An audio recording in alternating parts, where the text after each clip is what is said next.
I'm going to start off today's lesson by going through a word problem that I gave on the previous assignment, just to give us an idea of how these word problems are set up, especially now that we're in two-step equations. We're going to see a lot of these different types of problems. So we'll set one up together here, and I'll probably do a few others in class, but I'll do one here just on the online lesson. Number 39 from the assignment, it was on page 144. At least the assignment started on page 144, so this might be on one of the next pages, 145 or 146. But this problem is number 39. It says advertising.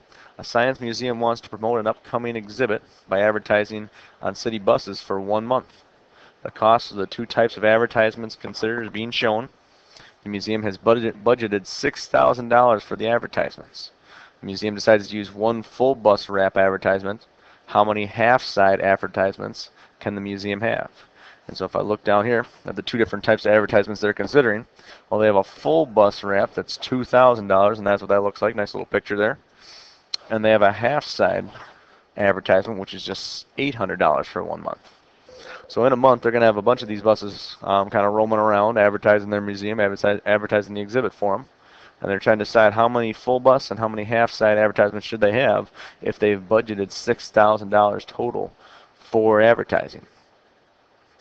Well, when we're doing problems like this, these two-step problems, often what happens in the setup for these is we're going to have some kind of equation, obviously, because you know, again, it says set up an equation, or we're going to look to set up an equation. We're in the two-step equation section, but we're going to set up some equation where usually it says we're going to say that all their costs for the problem are going to be on this left side, and then usually there's some kind of total amount on the right side.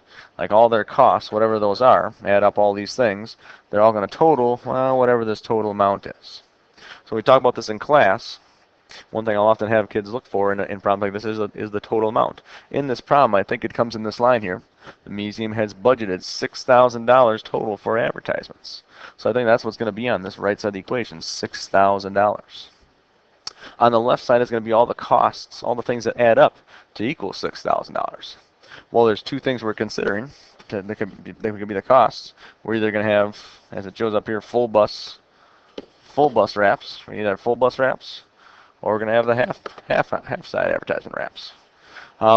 It does tell us one other key piece of information is that we're only going to have, if I move my little recording button here, we're only going to have one full bus wrap. So that means I know I'm just going to have one of these $2,000 wraps. So that's going to be in my problem somewhere. So I'm just going to kind of put that on the left side for now. And I'm probably going to add that. I'm kind of showing it backwards here, but I'm going to add that to something maybe up front here also. And all that's got to, again, equal to $6,000. Well, what else are my costs? Well, we're trying to find out how many half-side advertisements they're going to have. And that's the question also, how many half-side advertisements can they afford? Well, those cost $800, so I'm going to put that 800 here. But now I can't just have 800 plus 2,000 equals 6,000. Like that equation, that doesn't work anyway. 800 plus 2,000 doesn't equal 6,000. So that's not quite right. And I know that I have one full side wrap, so I know this 2,000 is correct, and now it's just 2,000 that I'm adding there. So there's something though with the 800 though that I have to include in this problem to make it a two-step equation, and also to find how many of those there are. Well, if I have one half side advertisement, it'd be $800. If I had two of them, I'd have $1,600. If I had three, I'd have $2,400. Like I'm trying to find out how many of those there are. And in algebra, how we do that is we say 800 times x. This is my little expression. They'll tell me how much it's going to cost for those half side advertisements. 800 times however many of those that I have plus 2,000 should give me $6,000. So here's my little equation that would solve this problem and tell me how many half-side advertisements they're going to have.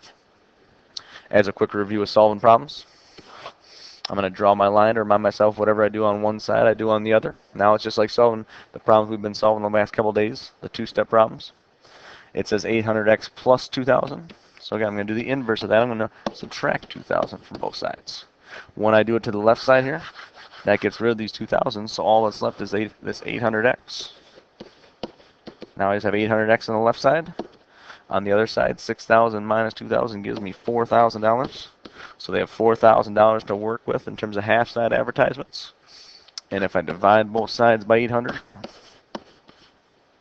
that should tell me how many they can afford. And I think in this case, it is 5 half-side advertisements. So there's kind of one word problem, though, as a little review and a little to show us how we do work through one of those two-step type problems. how we can set one up. And again, as I'll remind again students in class, often here's what's going to happen. Is we're going to have some kind of like the costs, how much everything costs, and then the total at the end. So costs will be on the left side of my equation, my total will be on the right. Many of the equations we're working on, the two-step variety, will kind of look like that. And then once we get the setup, I feel pretty confident we can solve it. But it is being able to set it up is kind of the first initial part we're going to keep working on in class. So, but there's one example that may help us with 37 and 38 in that assignment. Otherwise, then today I'm just going to go through a few examples and remind us of some of the things that we talked about on the last lesson when we're solving two-step problems. Again, here are my 3 kind of steps that I'm going to look to go through. I'm going to isolate the variable. Number 1, I'm going to try to get it by itself. I'm going to work with inverse operations. I'm going to try to do the opposite of what's happening with the variable, and that's going to help me solve it and get x by itself or y by itself or whatever the variable is. And I'm going to try to work backwards again through PEMDAS. That means I'm going to look to add or subtract something first in a problem usually, and then maybe multiply or divide to solve. So in this number 5 here, this problem number 5 for example, negative 4t plus 17 equals 45.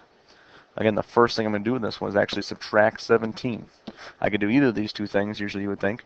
They're multiplying by 4 and they're adding 17.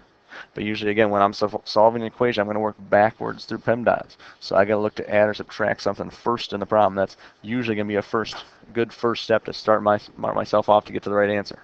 So I'm going to subtract 17 from both sides. Why do I do it to the left side? It gets rid of these 17s. Those are gone. Now on the left side, I just have negative 4t. So I just kind of bring that down on my problem to the next line of my equation. 45 minus 17 gives me 28. And then now it's just a one-step problem. Divide by negative 4 to both sides. T equals negative 7. And again, if you need some kind of help with these problems still, maybe look back on the few other lessons that I have, the more recent ones online here too. But today's just kind of a review of some of these things to remind us what do we do in these cases. If I look at number 7 here, again, we talked about these also on the last lesson. 12k minus 15k equals negative 21. On this one, when I have like terms that are on the same side, 12k and 15k, I combine those. And all I do if they're on the same side is I just follow the sign, whatever it tells me to do. In this case, 12k minus 15k is going to give me negative 3. 12 minus 15 gives me negative 3. So negative 3k equals negative 21. Then again, I just have a one-step problem now. I'm going to divide both sides by negative 3. K will be all by itself on the left side. On the right side, negative 21 divided by negative 3 gives me positive 7. So there's my answer. I'm also going to review one other type of problem today that we've talked about in the last couple lessons. It's one of these problems where there's a fraction in my equation. And again, if you look back at I think 2 lessons ago, we did talk about how to deal with one of these. There's a way I can do it without necessarily using a calculator and changing this fraction into a decimal right away. There's a way I could handle this just by using steps just like we were using in the problems above there. So what can I do? Well, again, if you have a fraction like this 2/3 and then with the x, so 2/3 x equals 16. I talked about in a previous lesson how really this x is really like multiplied to the numerator of this fraction. If I want to write that x in fraction form, it'd be like x over 1. Any number, if I want to put it in fraction form, it's really in the numerator. Something, whatever that is, number is over 1. So this is really like x over 1. So if I was going to multiply those together, it would really go with the top number. So really, I can think of this x like being up here on top of this fraction. And I can rewrite this as 2x over 3 equals 16. I'm going to bring that down here. Give myself a little more room to solve. But 2x over 3 equals 16. Now that I've got it set up like this, now I can, again, like we've talked about, look at the operations that are happening with the variable and do the inverse of those. Here's x. It's getting multiplied by 2, and it's also getting divided by 3. So I'm going to do the inverse of both those things. I'm going to deal with the division part first. Deal with this one. If they're taking x divided by 3, what I'm going to do to both sides is I'm going to multiply both sides by 3. On the left side, it's going to cancel the 3's out. So all that's left now on this side is the 2x. I'm going to bring that down here to my next line. So 2x equals 16 times 3 gives me 48. And now, again, just like a one-step problem, divide both sides by 2. X equals 24. So again, remember those problems with fractions. Those we can also deal with. There's a way to deal with those without necessarily just jumping right to the calculator and changing it into a decimal. I can just kind of turn it into a little two-step problem there, and I don't even usually need a calculator as much for that. So that's something I would still like us to be able to do. And there's one more problem I'm going to review with us today in class. And it's not necessarily that it's a special type of problem. It's just one kind of particular thing, specific thing we got to catch in these types of problems when we see them when we're solving equations that I know in the past sometimes do cause us trouble. So right here, this problem looks easy enough, or looks just like the ones we've been doing. 15 minus 2x equals 25. So I'm going to start off solving it just like I would any other problem. 15 minus 2x equals 25. I'm going to draw my line. Whatever I do to one side, I got to do to the other. I'm trying to get x by itself. They got a kind of a multiply by -2 here, and they have this 15 out here also. As a reminder, this 15, if there's no sign in front of it, I don't see any kind of sign in front of it, right? So if there's no sign in front of it, it's a positive number. So how do I get rid of it from the left side? I'm going to subtract 15 then. That's how I'm going to get rid of this. This is really like positive 15. So to get rid of it from this side with the variable, I have to subtract 15 from both sides. So that gets rid of the 15s. On the other side, I'm going to get 10. And here's the kind of small thing that I'm going to hope people will start to catch as we keep doing these problems and as we get more experience. When I subtract 15 from both sides, notice how this stuff goes away. The 15s are gone. What's left on the left side of the equation now is this subtraction sign in front of the 2x. Just remember, that makes that negative 2x. That's how I have to think of that. And I see a lot of kids that will come down to this next step of the problem and just put 2x. They'll forget the subtraction sign in front. But you have to bring this down with it. This is like negative 2x now in that problem. So keep an eye on those subtraction signs again when you're solving problems. These are going to be important.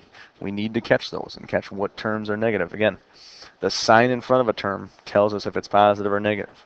And so when I see the subtraction sign in front of the 2x, that means I have to think of that like negative 2x. When I'm at the next amount of my problem, that's what I have to write. Lastly, I have to divide both sides by -2. Now I'll get rid of the -2's.